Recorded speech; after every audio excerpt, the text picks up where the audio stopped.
Hi there, I'm Phil the Practical Gardener. Now if you've come to this clip with the intention of learning about gardening, you'll be disappointed because it's actually about how I successfully monetized my channel after 5 months of patiently adding video clips. And I did so to some degree by applying the concepts I had learned in my marketing career. As well as having a lifetime in gardening, I also worked in marketing, and I also have postgraduate or master's degrees in marketing, and also lectured in business and marketing for many years. So I have got a bit of form. When I developed my channel, I applied the marketing development model of positioning and targeting when I developed my videos. So that's what I'm going to show you now.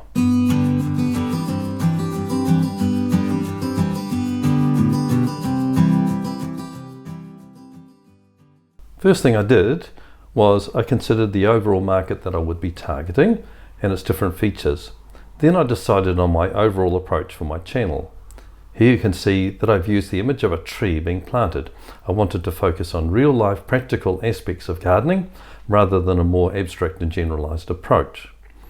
My next step was to analyze the different components of my likely market, things such as gender, age, geographical distribution, and the values of my likely audience.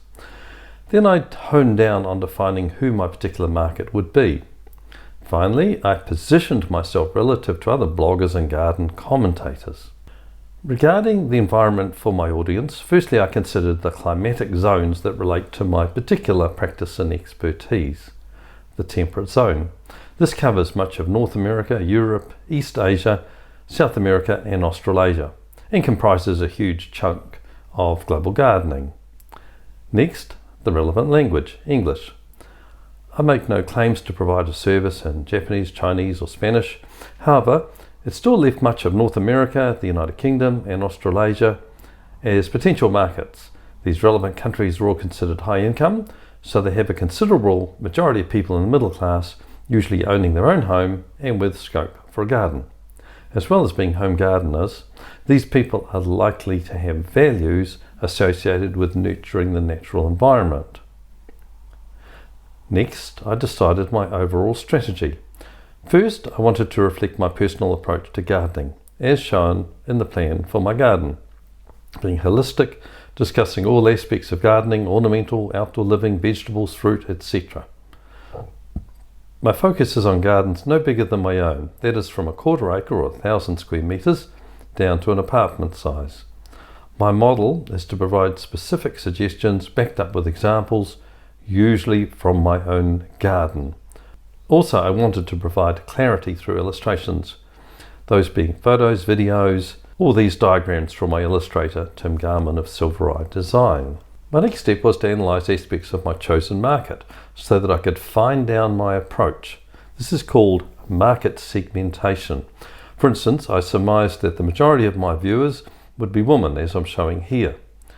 I can now see, looking back at my viewing metrics, that this is correct. About 3/4 of my viewing audience is women. I think this is because women are more careful about finding the correct method of doing things and are keen to learn. Men are more inclined to just tear in and try and make things work and worry about instructions at another time. I should know, I'm a man. Also, research shows that in almost all facets of the economy, women are the prime deciders of purchasing decisions. Next, geographical locations. Again, the metric from my channel confirms my surmises. The people watching my clips and subscribing to my channel are largely from English-speaking or Anglophone countries in the temperate zones. By far the largest number are in the US, which after all has 330 million people. I have other significant audiences in Australia, Canada and the United Kingdom. Something unexpected has been the large number of viewers in India. I don't make any claim to cater for tropical climates or non-English speakers. However, if these find value in my clips, then that is a bonus for me and I'm happy to accommodate different interest groups.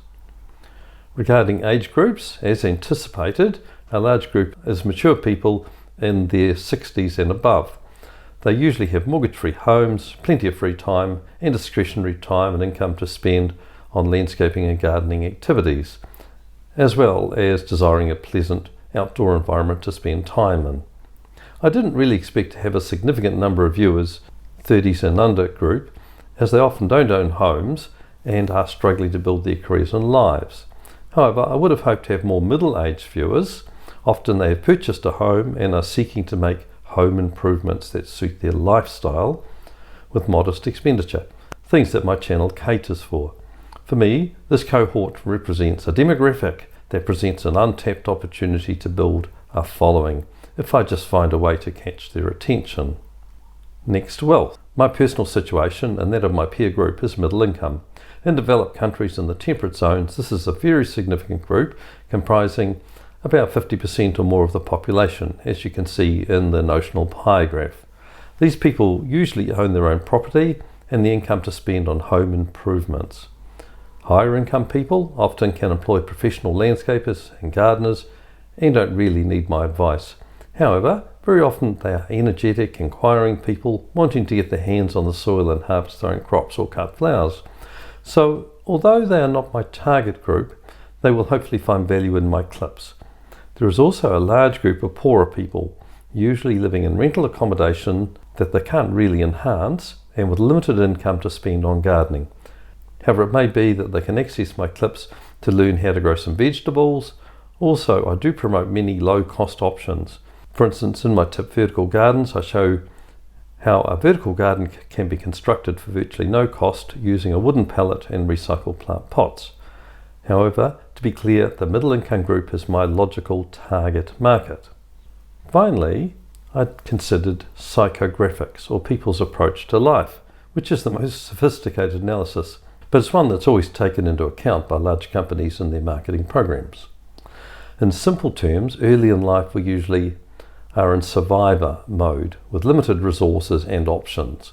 People are primarily driven by strong moral codes, believers, a desire to achieve success and status, strivers, or a need to be self-sufficient through making their own clothes or furniture, growing crops, and preserving. These are makers.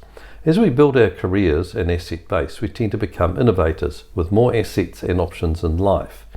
We can become thinkers, considering how we can lead a constructive and fulfilled domestic life. Another alternative is to become an achiever, showing how we have arrived economically and socially and gained status through having a prestige home, a car, or social associations. Finally, those who seek self-expression are experiencers, wanting to immerse themselves in travel or skydiving to achieve the maximum stimulation in life. Now, interestingly, people in my peer group tend to have started as self-sufficient makers. However, as we've matured, have hopped across from the self-expression, primary motivation, to the ideals-oriented thinkers, considering how we can get the best from life in our daily rhythms while valuing the natural environment in personal and practical ways. So these two groups comprise my logical target market. If you look at my tip 0.0, Introduction to Fill a Practical Gardener, you'll see that these values resonate with me. So this suggested my target market, which meets a range of criteria. First, it is reasonably homogeneous.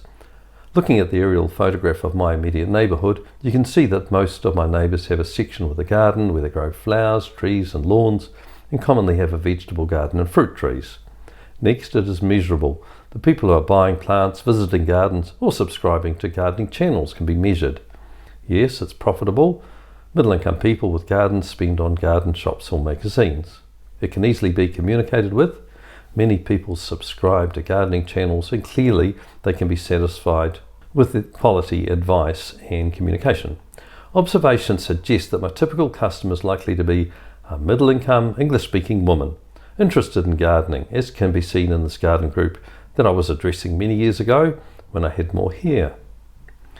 There are a range of strategies that can be employed. However, a differentiated one where I provide advice on a wide range of common gardening and landscaping situations is clearly the logical one for me. I also mentally developed a Pareto diagram where I identified what are likely to be the key needs for my target market. For clarity of advice, a range of creative solutions, a low maintenance and long-lasting garden that won't consume too much time in a busy life. I guess watchers also like to be entertained. However, I felt that I was getting toward what is called a long tail of lesser motivations in my viewers, so not a big consideration for me. Finally, I considered how to position myself relative to other channels. I had decided that my channel was going to be practical, advising on ideas for those with limited size property, time and ability to spend. I note that those who might be considered my competitors as such tend to be focused on large-scale properties and show gardens, allowing me a niche where I can have competitive advantage. I also visualized a perceptual map of the various channels on the internet.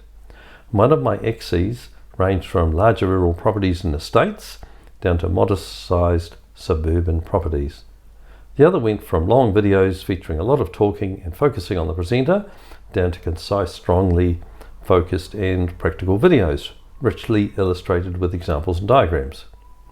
Although I subscribe and admire to a lot of channel providers, I have noted that most of them are in the upper and right-hand quadrants.